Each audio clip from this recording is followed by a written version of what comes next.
Good evening, everyone, and thank you to everyone who is here today. My name is Finn Barton, and my partners are Libby Jackson and Shay Minahan. And today we are going to be talking about how music trends are always changing, and Spotify has tons of data to back this up. And we are hoping to look at how Spotify can use this data to predict which songs might become popular in the future. Spotify is a global music streaming platform with millions of users and a huge amount of listening data. They use this data to personalize playlists and recommend songs. The problem we focused on and are focusing on is how can Spotify predict future song popularity?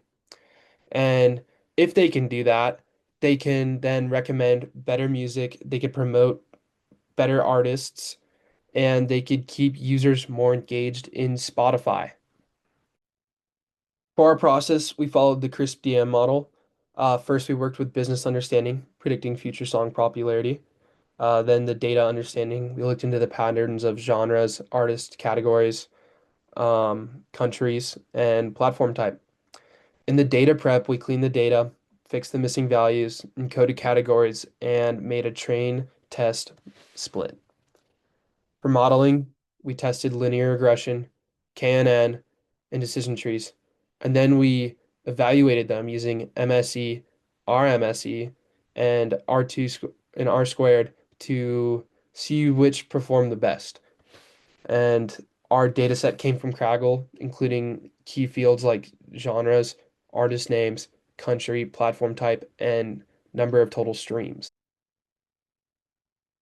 So for our first visualizations, we looked at these genres and platform types. So for the most popular genres in our data set, this is from 2024, we found that the top genres were classic, rock, and EDM. And then when we looked at the platform types, we saw it was almost an even split between free and premium users. Next, we looked at the top countries and artists, and we found that the top countries in our data set were Italy, South Africa, and South Korea, and that the top streamed artists were BTS, Bad Bunny, and Dua Lipa. These early patterns helped us figure out which features matter the most when predicting total streams. And going on to our next slides, I will hand it off over to Shay. Okay, so just to go over a summary for EDA, the top genres were classical, rock, and EDM. Platform type was split pretty evenly between free and premium users. The top streaming countries are Italy, South Africa, and South Korea. And the top artists are BTS, Bad Bunny, and Dua Lipa. So we can see an overall theme from our data set that is the engagements vary heavily by genre, location, and artist. So talking a little bit about data cleaning, we first checked for rows with missing values. We actually didn't find any in this data set. And then next we cleaned up text for genres, artists, and countries, and dropped columns we found unnecessary or did not need. For feature preparation, this is where we turned categories into numbers. So things like genre, artist, country, and platform. This makes it easier for modeling. So why does this matter? It gives our models good, clean, and consistent data to learn from. And again, this will be useful for when we start the modeling process. So here are the models we decided to use for our analysis. First, we picked linear regression because it is a clean and simple model that is easy to interpret and is useful for predictions. Next, we have the k-nearest neighbors, which this can do a good job in capturing complex relationships. And then we have the decision tree regressor. This is a good and powerful nonlinear model, and it can also capture complex relationships as well. So these are the models we chose. So here are our model results. As you can see, linear regression has RMSE of 537 and an R squared of 84%. And then the next one, we have decision tree regressor. This has an RMSE of 652 and an R squared of 76%. And then we have the k-nearest k-nearest neighbors regressor, which has an RMSE of 825 and R squared of 62%. So interpreting the model, we can see that the linear regression explains 84% of the variation in total streams. That makes it the most accurate with predictions. Then the decision tree regressor had decent performance, but did perform less accurately than the linear regression, and we do believe that it may be overfit. And then the KNN model had the lowest accuracy. It struggled with high dimensional data, meaning that the predictions vary more. So we believe that this is not a good fit for this data set. So what does all of this mean? It means that the data has a strong linear pattern and shows that a simpler model works better for the data.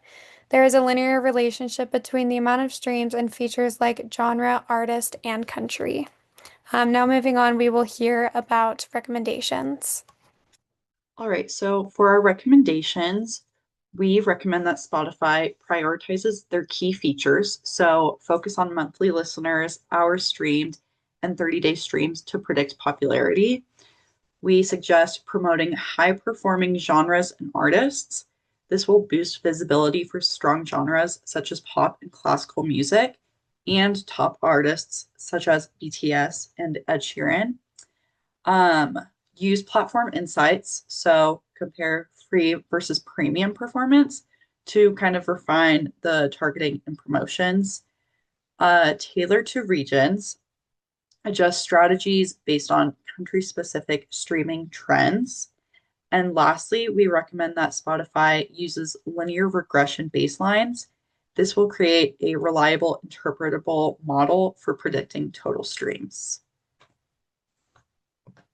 So next up, we have our dashboard highlights. So the dashboard gives us a quick look at the main patterns in the data. This shows the top genres, countries, and artists from our data set. This also shows us different features related to total streams. This kind of helps us understand what drives the song popularity, and these graphs below just kind of support patterns we found earlier in our EDA. So, some ethics and limitations. We wanted to have good morals and ethics when creating this. So, we used public non personal data and no user identifiers or sensitive information were used. We did not want to have people's personal information in here, so I made sure to do that. We also created models that are not used to profile or target specific people, making this very generalized, not targeting a specific individual. Some of the limitations in our project was that our data set is pretty small and it does not represent all Spotify users. It's very hard to find all the listeners for Spotify, so this was a little bit difficult. Some features were missing, like the release date or playlist placement. Another thing, there's so many listeners, so many songs playing, so it's kind of hard to be able to narrow all of those down. And then our predictions may change as music trends shift over time. We are constantly changing all different kinds of trends.